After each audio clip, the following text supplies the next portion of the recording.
So when we started putting this together, this symposium, this conference sort of came together.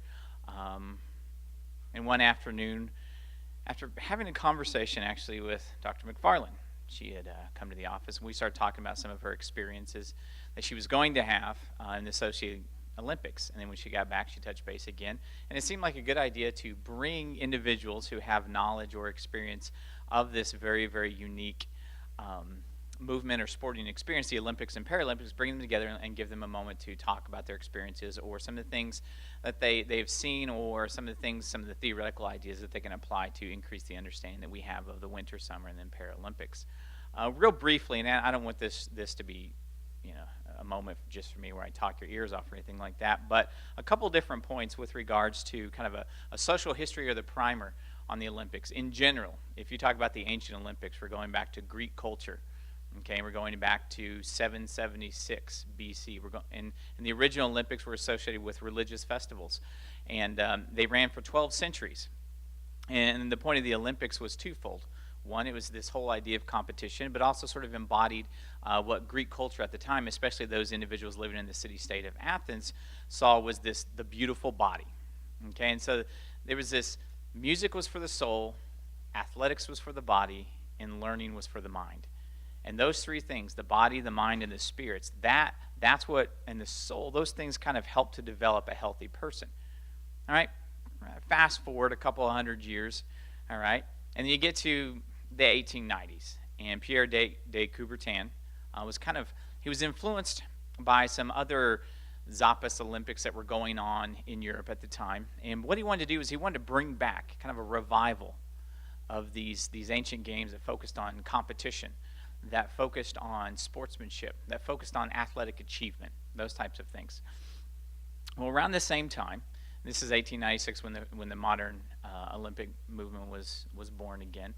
You had an individual named Victor Balk, who was good friends with de Coubertin, and he was more interested in the winter stuff. Well, around 1900, 1901 to the mid-1920s, you had what they called the Nordic Games, which is basically winter sports. It was like a winter Olympics. And so Balk and de Coubertin were hanging out. They were good buds. They were both on the IOC, those types of committees. And they finally got it in the mid-1920s. They had an International Winter Sports Week, and it was part of the Olympic Games. And it went over really well in terms of there were hockey games and some winter sports. And at that point, it was sort of decided that in the mid-1920s that we could have the Winter Olympics. Okay? Now, keeping it in kind of touch with this whole idea of competition, World War II breaks out.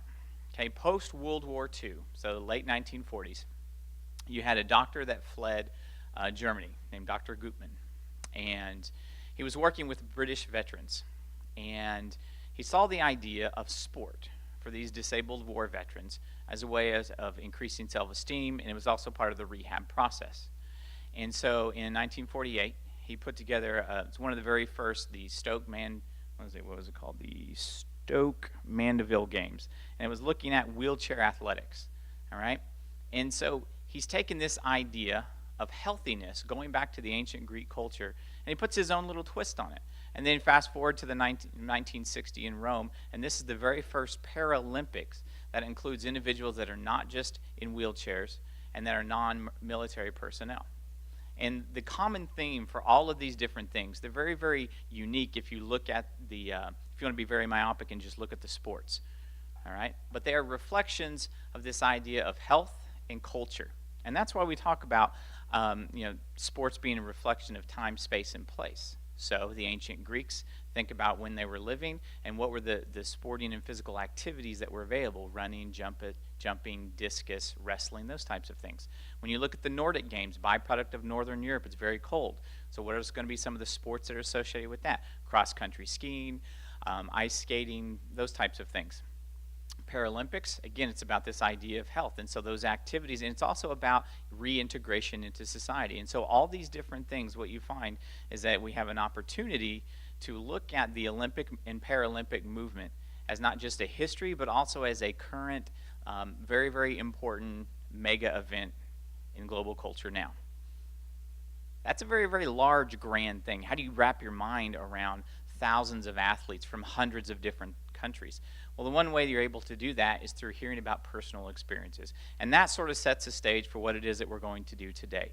We have a wonderful slate of presenters that are going to be able to speak about what they know, personally being involved in the different types of Olympic sports and also the Paralympic sports. And they're able to framework their personal experiences in these larger structural constraints that help us to really, really see the impact of Olympic and Paralympic sports on globalized culture.